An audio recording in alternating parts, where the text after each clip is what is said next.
Haleluya, saya ingin bersyukur pada Allah untuk puji-pujian dan doa untuk kalian yang berada di sini pada hari Rabu malam. Saya tahu kalau semuanya sibuk dan lelah, tapi kalian datang ke sini dan saya berdoa dan percaya kalau Allah akan memberikan kamu kasih karunia yang besar untuk usahamu dan untuk hatimu yang mencari. Pada hari ini kami ingin melanjutkan tentang 1 Samuel pasal 28 dan kita akan mulai dengan membaca ayat 1 dan 2. Judulnya adalah Ketika Allah sedang diam, kejatuhan rohania dari Raja Saul. Saya bacakan. Pada waktu itu orang Filistin mengerahkan tentaranya untuk berperang melawan orang Israel. Lalu berkatalah Akis kepada Daud, "Ketahuilah baik-baik bahwa engkau beserta orang-orangmu harus maju berperang bersama-sama dengan aku dalam tentara." Jawab Daud kepada Akis, "Baik, engkau akan tahu apa yang dapat diperbuat hambamu ini." Lalu Akis berkata kepada Daud, "Sebab itu aku mengangkat engkau menjadi pengawalku sendiri sampai selamanya." Ini adalah firman Allah. Pasal 28 adalah salah satu bagian yang paling tidak biasa dan berbobot dalam seluruh kitab suci, dalam seluruh Alkitab. Dan bagian ini mencatat saat ketika seseorang yang ditinggalkan oleh Allah akhirnya menggunakan cara-cara yang tidak sah dalam upaya untuk memanipulasi berbagai hal untuk mendengarkan kehendak Allah.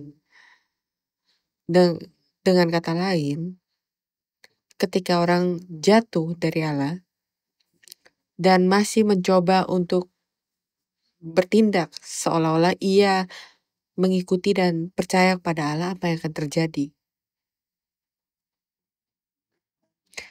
Dan bagian ini tidak hanya menggambarkan kejatuhan dari Raja Saul, tapi juga berfungsi sebagai peringatan bagi kita yang menjalankan kehidupan iman kita saat kita berusaha untuk berjalan dengan Allah. Kita harus menjadi sensitif secara rohania. Apakah kita berjalan dengan Allah dengan tulus atau hanya di luarnya berjalan dengan Allah? Kalau kita hanya berjalan dengan Allah secara luarnya saja, kita harus melihat kembali kepada hidup kita, langkah kita, dan mencari tahu di mana kita melakukan kesalahan, di mana kita mulai menjauh dari Allah. Jadi ayat 1 dan 2 kita melihat orang-orang Filistin mencoba untuk bersiap-siap berperang melawan Israel. Mereka sedang berperang, tapi saat ini siapa yang sedang menghadapi masalah?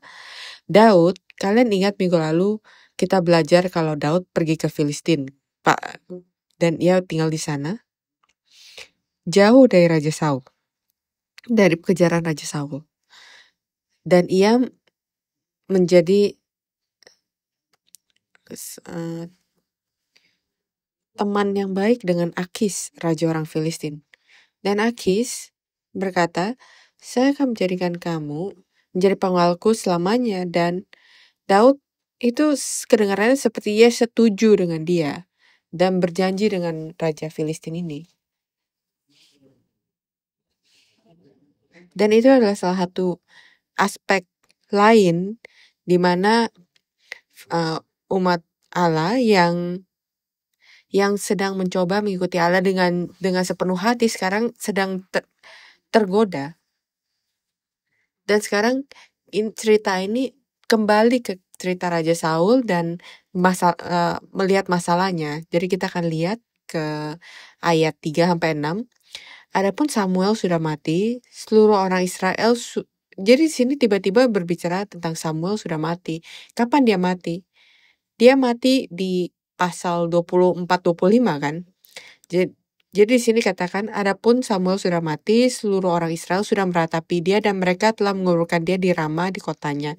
Dan Saul telah menyingkirkan dari dalam negeri para pemanggil arwah dan roh peramal. Orang Filistin itu berkumpul lalu bergerak maju dan berkemah di dekat Shunem. Saul mengumpulkan seluruh orang Israel, lalu mereka berkemah di Gilboa. Ketika Saul melihat tentara Filistin itu, maka takutlah ia, dan hatinya sangat gemetar. Dan Saul bertanya kepada Tuhan, tapi Tuhan tidak menjawab dia, baik dengan mimpi, baik dengan Urim, baik dengan perantaran para nabi. Jadi Daud dan Saul sedang menghadapi krisis mereka masing-masing. Dan sekarang fokus kita dibawa kepada Saul dan berbicara tentang Saul yang terisolasi secara rohani.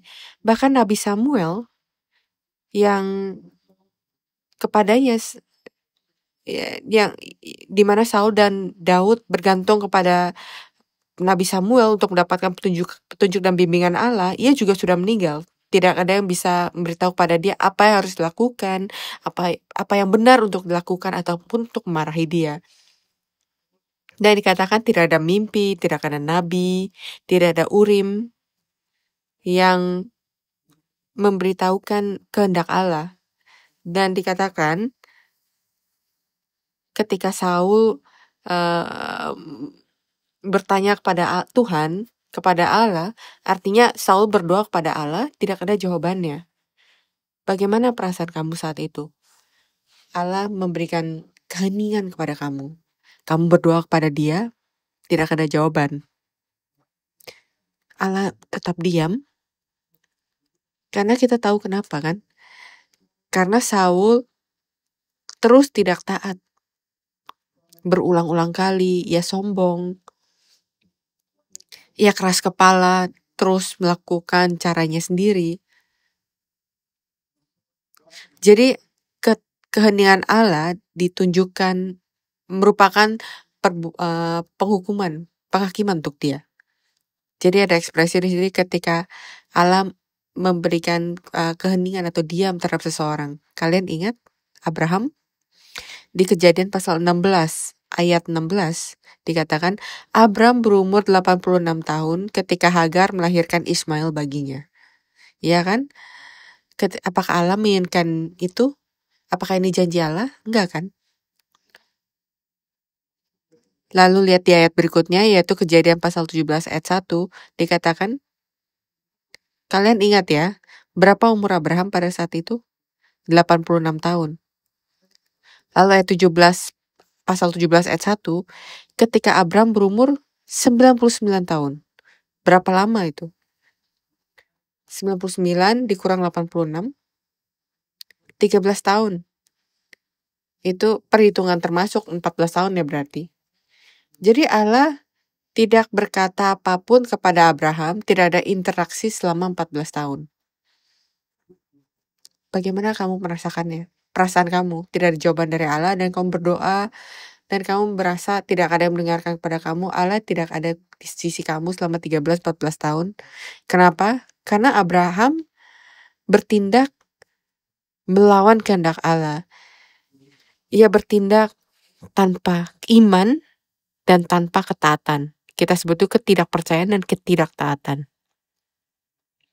Dan kembali lagi ke bacaan utama kita di 1 Samuel pasal 28 ayat 6 dikatakan, dan Saul bertanya kepada Tuhan, tetapi Tuhan tidak menjawab dia, baik dengan mimpi, baik dengan urim, baik dengan perantaran para nabi.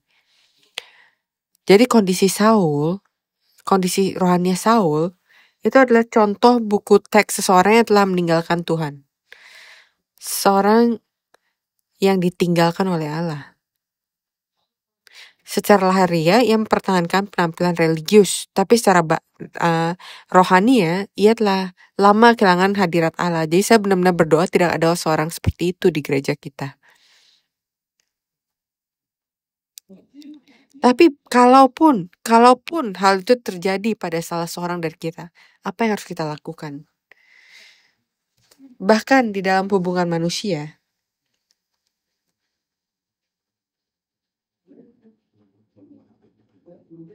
Bisa ada hubungan keluarga, suami dan istri, pertemanan, apapun itu, tanpa kasih. Teman tanpa menjadi teman. Kamu tahu apa artinya? Suami dan istri tanpa saling mengasihi, saling mencintai. Allah dan kita tanpa hubungan rohani. Kamu tahu itu sebutannya apa? Terputusnya hubungan secara rohani itu disebut sebagai kematian rohani ya. Kematian rohani ya terjadi dulu sebelum kematian tubuh kita, yaitu perpisahan antara tubuh dan jiwa kita dan roh kita. Jadi secara lahiriah ia mempertahankan penampilan religius itu seperti kalau di luar. Saya akan kasih contoh, saya sebagai pendeta, saya terus-menerus berkhotbah, melakukan apa yang saya lakukan. Tapi tidak ada antara dia dan Allah, tidak ada hubungannya. Dan kondisi paling tragis bagi orang percaya adalah ketika firman Allah tidak lagi didengar. Saat kita berdoa, kita merasakan tidak ada orang di sana. Tidak ada yang di sana. Saat kita mendengarkan firman, tidak ada yang masuk. Tentu saja kita mengerti bahasa Inggris atau Mandarin atau bahasa apapun yang kamu dengarkan. Kita mengerti ceritanya, tapi firman Allah tidak masuk. Itulah ketika kita kehilangan kasih karunia. Jadi mari kita berhenti di sini. Kalau kamu ada di situasi yang seperti ini, secara rohani apa yang harus kamu lakukan? Apa yang harus kita lakukan? Ini situasi yang sangat mendesak. Itu seperti kamu perlu CPR rohani. Kamu dengar firman tapi kamu ketiduran. Itu situasi CPR kan? Seseorang yang duduk di samping kamu harus meniupkan udara ke hidung kamu.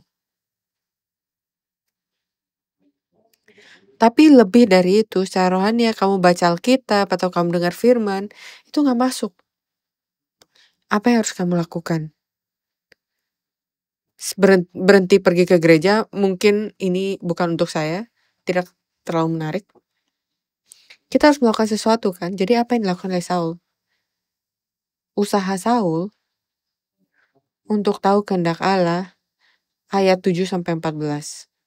Lalu berkatalah Saul kepada pegawainya, carilah bagiku seorang perempuan yang sanggup memanggil arwah. Jadi saya bacakan dulu.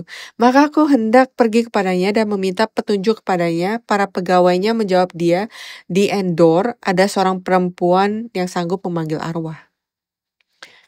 Apa yang kamu pikirkan di sini?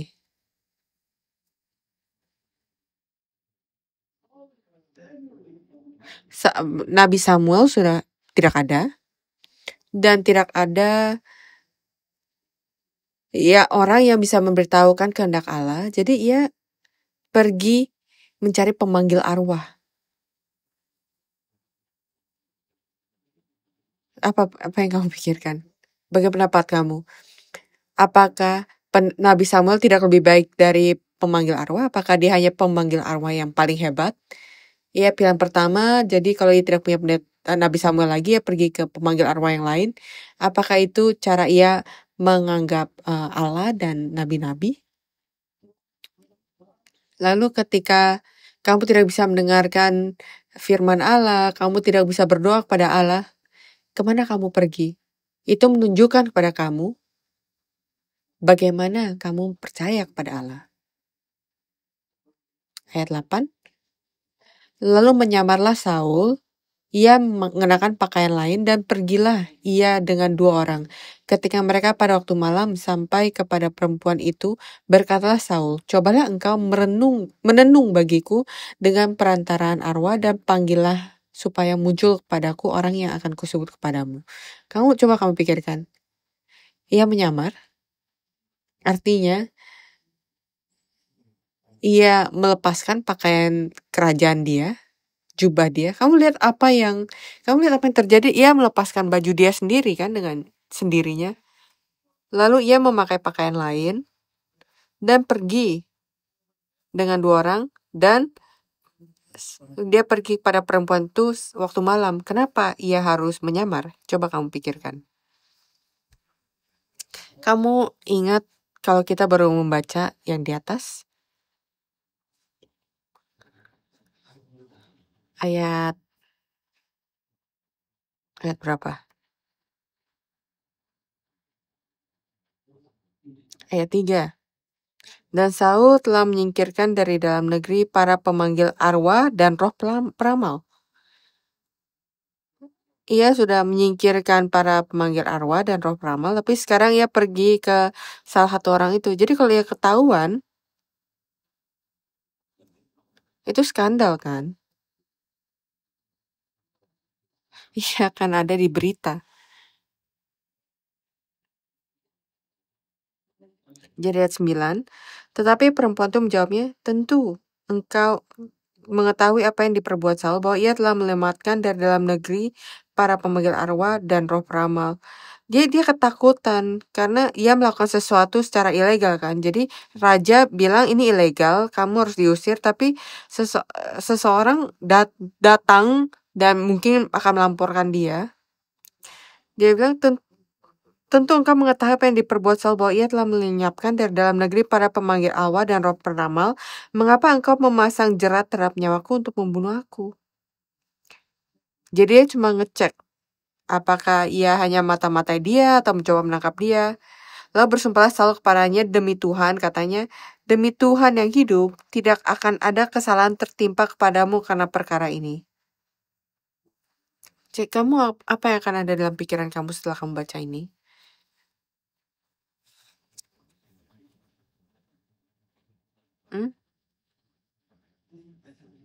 Apakah ini sesuatu yang ia bisa memanggil nama Tuhan dan bersumpah dan membuatnya benar kalau ini tidak apa-apa?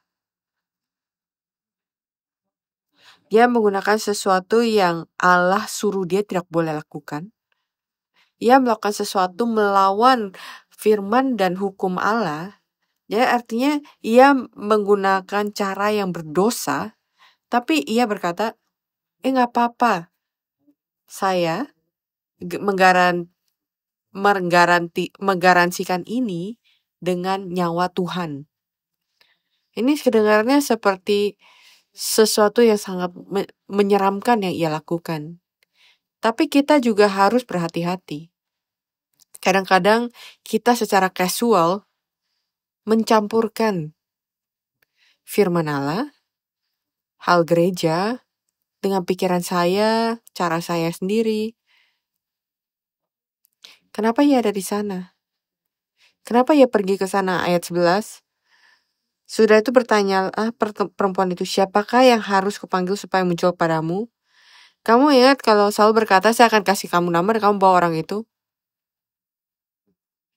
Jadi pemanggil arwah ini itu seperti peramal, perempuan peramal. Dia mau kalau ada orang mati yang nyawanya bisa dibawa kembali. Itu hal yang dia lakukan kan. Jadi ia meminta perempuan itu untuk membawa kembali seseorang, dan perempuan itu bertanya, siapakah yang harus kupanggil supaya muncul padamu? Jawabnya, panggillah Samuel supaya muncul padaku. Ketika perempuan itu melihat Samuel, perempuan itu melihat Samuel. Jadi apakah dia membawa Samuel? Tiba-tiba Samuel udah di sana. Ketika perempuan itu melihat Samuel, berteriaklah ia dengan suara nyaring. Lalu perempuan itu berkata pada Saul demikian, mengapa engkau menipu aku? Engkau sendirilah Saul. Maka berbicaralah raja kepadanya, jangan takut, tapi apa yang kau lihat? Perempuan itu menjawab Saul, aku melihat sesuatu yang ilahi muncul dari dalam bumi. Kemudian bertanyalah ia kepada perempuan itu, bagaimana rupanya? Jawabnya, ada seorang tua muncul berselubungkan jubah. Maka tahulah Saul bahwa itulah Samuel. Lalu berlututlah ia dengan mukanya sampai ke tanah dan sujud menyembah.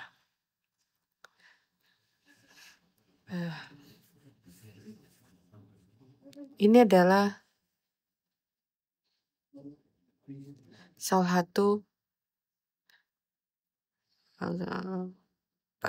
ayat yang paling diperdebatkan di Alkitab.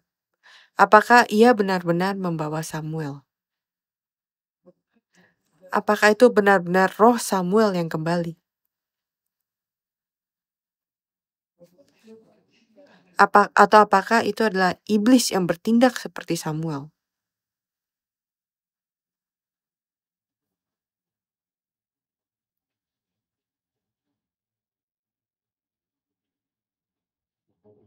Sebelum kita masuk ke sana, fakta bahwa Saul memilih mencari pemanggil arwah untuk mengetahui kehendak Allah menunjukkan kejatuhan dia yang sangat dalam. Kita harus sangat berhati-hati akan hal ini. Kita harus bisa dengan bebas berdoa kepada Allah dalam nama Tuhan, dan Allah akan memberitahukan kita kehendaknya, apakah itu kehendaknya dalam waktunya sesuai dengan kehendaknya. Kalau Allah tidak ingin membiarkan kita tahu kehendaknya, ia tidak akan melakukannya. Tapi apa yang Saul lakukan menunjukkan kalau inti dari imannya bukan kepercayaan perjanjian yang sejati, dan bukan hubungan dengan Allah, tapi manipulasi agama yang mirip dengan agama-agama pagan atau kafir. Pada saya memanggil Allah atau roh yang sudah mati, itu sesuai dengan waktu saya, dan itu harus sesuai atau memenuhi keingintahuan saya. Saya punya pertanyaan, jadi tolong panggil arwah itu, bawa Allah kepada saya, dan biarkan ia berbicara kepada saya. Dalam waktu siapa? Waktu saya. Kemudahan siapa? Kemudahan saya. Keingintahuan siapa? Kita. Jadi ini tidak sesuai dengan cara Tuhan kita. Itu saya sebut itu sebagai manipulasi agama. Apakah kita tahu atau tidak dengan sengaja atau kesalahan, apakah kita mencoba memanipulasi Allah, memanipulasi sistem Allah atau firman,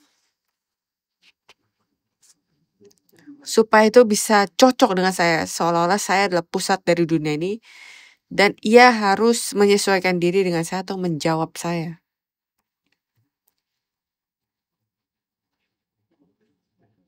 Dan apa yang dikatakan oleh Samuel, ini yang membuat banyak orang bingung. Ayat 15 sampai 19. Sesudah itu berbicaralah Samuel kepada Saul, "Mengapa engkau mengganggu aku dengan memanggil aku muncul?" Apa yang kamu pikirkan di sini? Apakah Samuel sedang tidur? Dan dia berbicara seolah-olah Saul sedang membangunkan dia, "Hei, aku sedang istirahat, kenapa kamu ganggu saya?" Jadi ketika Saul memanggil dia dengan pemanggil arwah, itu mengganggu yang sudah mati kan? Kata Saul, "Aku sangat dalam keadaan terjepit." Kamu lihat siapa pusatnya? Masalah siapa yang merupakan masalah terbesar di dunia ini? Masalah saya. Aku sangat dalam keadaan terjepit. Jadi nggak apa-apa untuk saya mengganggu kamu yang sudah mati. Aku sangat dalam keadaan terjepit. Orang Filistin berperang melawan aku dan Allah telah undur daripadaku. Jadi Filistin sedang berperang dengan Israel, tapi dia bilang Filistin berperang melawan aku. Allah telah undur daripada aku. Ia tidak menjawab aku lagi. Jadi karena Allah tidak menjawab aku, jadi saya ganggu kamu. Baik dengan perantara nabi maupun dengan mimpi. Sebab itu aku memanggil engkau, supaya engkau memberitahukan kepada aku apa yang harus kuperbuat. Kamu lihat, ia memberikan perintah. Kamu kasih tahu aku apa yang harus saya lakukan. Apakah kita melakukannya? Apakah kita memiliki sikap seperti itu? Allah aku memiliki banyak masalah, Filistin datang pada aku. Jadi kamu harus bangun dan datang pada saya dan menjawab doa-doa saya. Ayat 16. Lalu berbicara Samuel, mengapa engkau bertanya kepadaku, padahal Tuhan telah undur daripadamu dan telah menjadi musuhmu. Itu sebabnya banyak yang dikatakan oleh ahli teologi, ini pasti Samuel karena dia melakukan apa yang Samuel akan lakukan. Tuhan telah melakukan kepadamu seperti yang difirmankannya dengan perantaranku. Jadi ia ingat apa yang dikatakan Samuel. Jadi apakah ini Samuel yang benar? Yakni Tuhan telah mengoyakkan kerajaan dari tanganmu dan telah memberikannya kepada orang lain, kepada Daud. Karena engkau tidak mendengarkan suara Tuhan dan tidak melaksanakan murkanya yang menyala-nyala itu atas Amalek. Jadi kamu ingat di 1 Samuel ayat pasal 15, dia tidak taat pada Allah menghancurkan Amalek. Itulah sebabnya Tuhan melakukan hal itu kepadamu pada hari ini. Juga orang Israel bersama-sama dengan engkau akan diserahkan Tuhan ke dalam tangan orang Filistin. Dan besok engkau serta anak-anakmu sudah ada bersama-sama dengan daku. Kamu membangunkan saya dan saya akan mengambil kamu. Dia bilang, besok engkau serta anak-anakmu sudah ada bersama-sama dengan daku. Kamu merinding kan? Saul mungkin mulai menyesal. Saya mungkin harusnya nggak melakukan hal ini. Juga tentara Israel akan diserahkan Tuhan ke dalam tangan orang Filistin. Sekali lagi ada banyak pandangan dan penafsiran yang berbeda tentang apakah penampakan Samuel itu nyata, penglihatan yang diizinkan sementara oleh Allah, atau tipu daya setan. Tapi sejujurnya tidak ada jawaban yang tetap tentang ini, tapi kita bisa lihat apa yang ayat lain di Alkitab, apa yang dikatakan Yesus di Lukas pasal 16, ada cerita tentang Lazarus dan orang kaya. Kamu ingat? Ketika mereka mati, orang kaya itu mati ke Hades dan ia terbakar di neraka. Dia bilang, oh tolonglah. Dan salah satu permohonan adalah, Allah, bisakah kamu mengizinkan saya atau bahkan Lazarus yang ada di surga untuk kembali ke dunia untuk memberitahukan kepada saudara-saudara saya betapa buruknya neraka ini supaya mereka bisa percaya kepada kamu. Jadi kelihatannya tujuannya baik ya. Jadi apa jawaban Abraham yang melambangkan Bapa di surga? Apa jawabannya? Enggak. Itu tidak boleh dilakukan. Dari surga atau dari neraka, mereka tidak kembali ke dunia ini dan berbicara dengan mereka. Tapi mereka memiliki firman, mereka memiliki hukum. Jadi sekarang pikirkan hal ini. Apa yang harus Saul lakukan? Ia harus datang kepada firman Allah dan bukannya mencari orang untuk kasih tahu kepada dia. Ini adalah masalah terbesar, isu terbesar untuk gereja pada saat ini. Bukannya membaca firman Allah, ya mereka mendengar, mencari tahu pada saat Chinese New Year, pada Imlek, kamu pembaca garis tangan, peramal, orang-orang berbeda. Dan sekarang kamu punya nabi-nabi Kristen yang datang dan berkata, saya akan mendoakan kamu dan saya akan beritahu kepada kamu apa kehendak Allah untuk kamu tahun ini. Apa perbedaannya antara peramal dengan orang-orang itu? Dan ada orang-orang yang berkata, Tuhan menyuruh saya untuk memberitahu kamu. Mungkin Tuhan benar-benar melakukannya. Saya nggak bilang tentang mereka. Saya nggak bertanyakan mereka yang menerima wahyu dari Allah. Saya memberitahu kita, kalau kita mungkin bisa bergantung pada suara-suara itu, apa yang mereka lakukan? Yang pertama, eh, bahayanya adalah mereka ingin orang-orang datang kepada mereka. Mereka yang menjadi perantara antara Allah dan mereka. Dan itu artinya mereka melupakan nama Yesus. Karena Allah berkata, kamu akan bisa berdoa, datang pada dia melalui berdoa dengan nama dia, bukan melalui orang lain. Ada yang bilang Allah menunjukkan pada saya, Tuhan menunjukkan pada saya. Bahaya yang kedua adalah ini membuat orang berhenti membaca Alkitab dan mempelajari firman. Karena mereka tergantung dengan pergi ke orang itu dan mendengarkan orang-orang itu. Akan lebih mudah dan lebih menyenangkan orang hidup yang beritahu kepada saya apa yang Allah inginkan dari saya. Allah tidak bekerja seperti itu.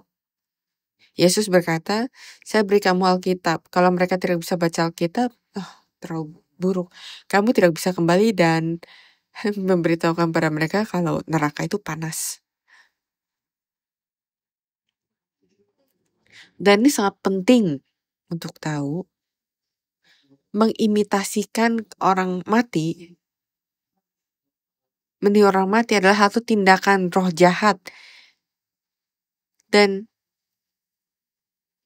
yang dimiliki oleh roh setan itu. Dan saya pikir saya telah mengatakan ini sebelumnya. Bukan orang mati yang rohnya mengawang-awang. Ketika orang mati, ia langsung pergi ke surga atau neraka. Roh mereka itu tidak mengawang-awang mengikuti kamu dan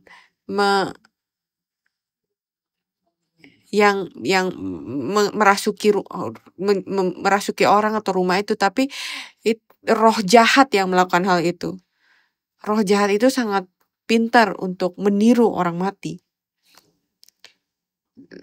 Agama dunia ini percaya kalau dewa dapat dipanggil sesuka hati untuk keuntungan pribadi. Hubungan kita dengan Allah yang sejati sama sekali berbeda dengan hal ini. Ia berdaulat dan suci dan tidak dapat dimanipulasi. Dan tidak memanipulasi juga. Dan apa yang dikatakan oleh Samuel di penampakan ini, walaupun itu adalah Samuel yang benar atau roh setan, saya tidak akan bilang apakah itu di sini, tapi di 1 Samuel 28 ayat 16 dikatakan, lalu berbicaralah Samuel, mengapa engkau bertanya kepadaku, padahal Tuhan telah undur daripadamu dan telah menjadi musuhmu.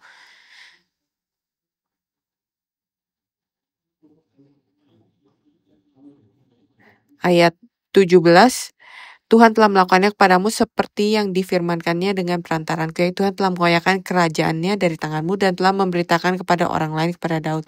Jadi yang dikatakan di sini, apakah Saul sudah tahu atau enggak? Saul sudah tahu, tidak ada yang baru. Jadi Allah memberitahukan kepada Saul, inilah kesalahan kamu.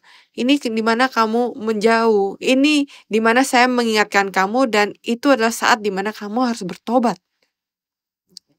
1 Samuel pasal 15 ayat 10 dan 11. Mari kita kembali ketika Allah mengatakan hal itu. Lalu datanglah firman Tuhan kepada Samuel demikian. Aku menyesal karena aku telah menjadikan Saul raja, sebab ia telah berbalik daripada aku dan tidak melaksanakan firmanku. Maka sakit hatilah Samuel dan ia berseru-seru pada Tuhan semalam-malaman. Ayat 26, 1 Samuel pasal 15 ayat 26. Tetapi jawab Samuel kepada Saul, aku tidak akan kembali bersama-sama dengan engkau sebab engkau telah menolak firman Tuhan. Sebab itu Tuhan telah menolak engkau sebagai raja atas Israel. Dan 1 Samuel pasal 16 ayat 1. Berfirmanlah Tuhan kepada Samuel, berapa lama lagi engkau berduka cita karena Saul? Bukankah ia telah kutolak sebagai raja atas Israel? Isilah tabung tandukmu dengan minyak dan pergilah. Aku mengutus engkau kepada Isai, orang Bethlehem itu, sebab di antara anak-anaknya telah kupilih seorang raja bagiku. Jadi kamu lihat ini yang dikatakan oleh Allah. Apa yang harus dilakukan oleh Saul? Bukannya bertobat, apa yang ia lakukan? Ia terus memenuhi pikiran dia, uh, keserakahan dia menjadi pemimpin dalam diri dia. Dia mencoba bagaimana macam cara untuk menjalankan apa yang ia inginkan. Jadi gagalnya bertobat dan mencoba menyelesaikan masalah dengan kekuatan sendiri, akhirnya membawa dia ke titik ini. Ia percaya kalau ia dengan membunuh Daud bisa menyelesaikan masalah, tapi dengan melakukannya ia malah melawan Allah. Dan akhirnya di pasal 20-25, akibat dari kegagalan bertobat, ayat 20, pada saat itu juga rebahlah Saul memanjang ke tanah sebab ia sangat ketakutan oleh karena perkataan Samuel itu. Juga tidak ada lagi kekuatannya karena sehari semalam itu ia tidak makan apa-apa. Perempuan itu mendekati Saul lalu melihat bahwa Saul sangat terkejut. Kemudian berkatalah perempuan itu kepadanya, "Lihat, budakmu ini telah mendengarkan permintaanmu, aku telah mempertaruhkan nyawaku dan mendengarkan perkataan yang kau katakan padaku. Oleh sebab itu, kiranya engkau pun mendengarkan permintaan budakmu ini, izinkanlah aku menyajikan kepadamu sepotong roti, makanlah supaya ada kekuatanmu apabila engkau berjalan pula." Tetapi Saul menolak dan berkata, "Aku tidak mau makan."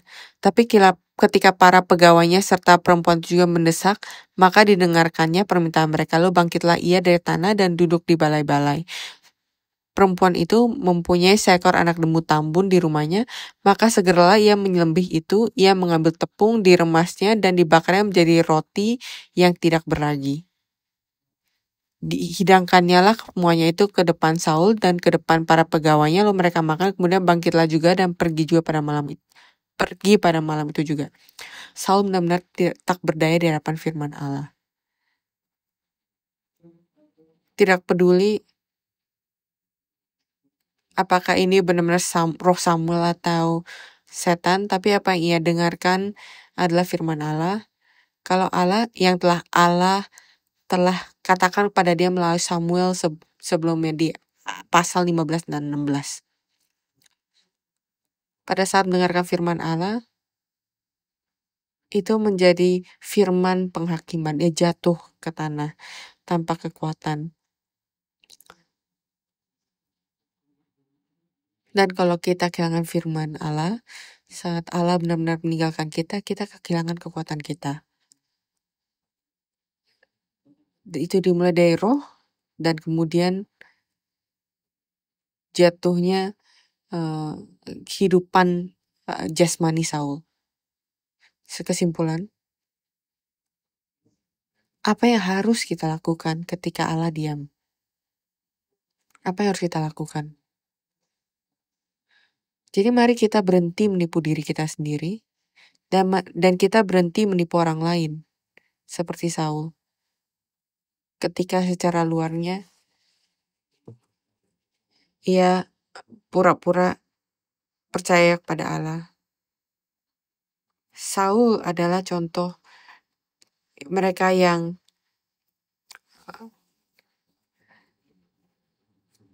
Saul harusnya bertobat mencari firman, tapi ia mencoba mengatasi kesunyian itu melalui caranya dan caranya sendiri dan cara dosa. Jadi bagian ini memberikan kita beberapa peringatan penting. Jika kita tidak mengikuti kehendak Allah, akhirnya kita akan berhenti mendengar suaranya.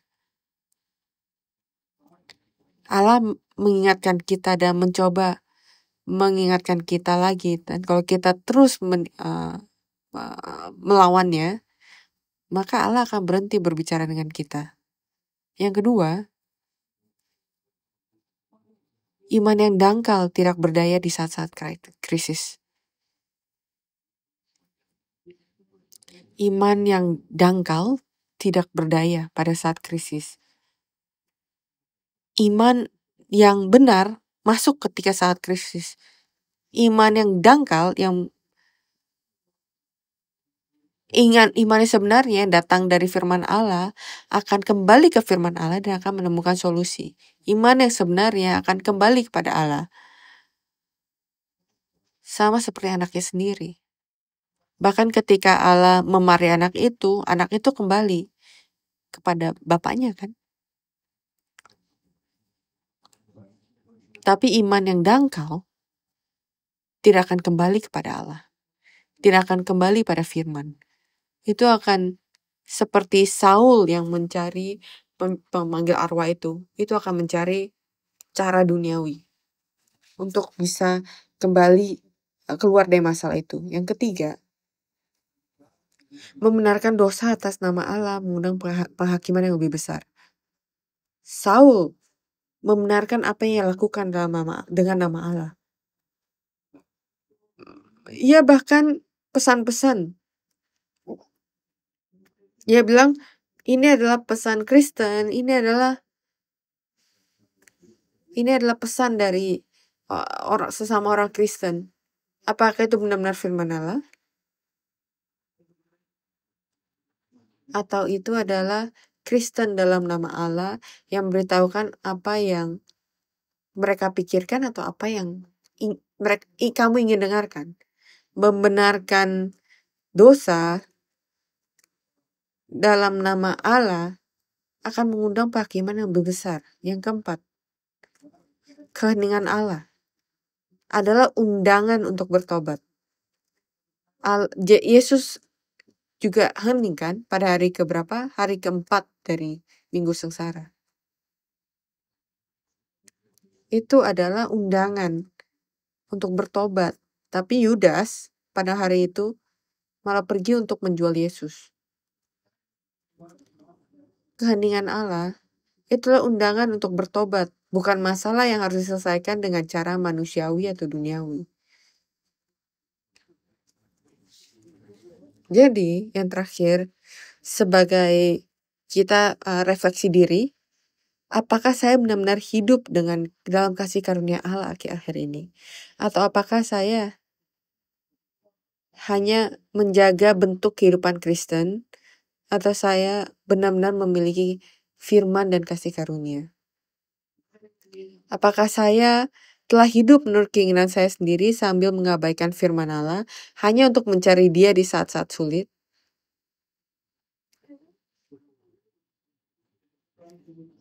Apakah saya hanya hidup sesuai dengan keinginan saya, melakukan apa yang saya inginkan, mengabaikan firman-Nya, dan kalau ada masalah kita baru mencari Dia? Tentu saja kita melakukan hal mingguan kekristenan kita kan.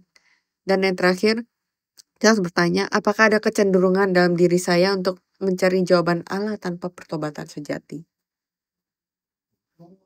Apakah saya benar-benar ingin tahu? Atau karena ingin tahu atau saya harus tahu informasi yang lebih baik itu lebih baik? Apa yang Allah inginkan bukan untuk saya memanggil Allah, meminta Dia untuk menjawab pertanyaan saya.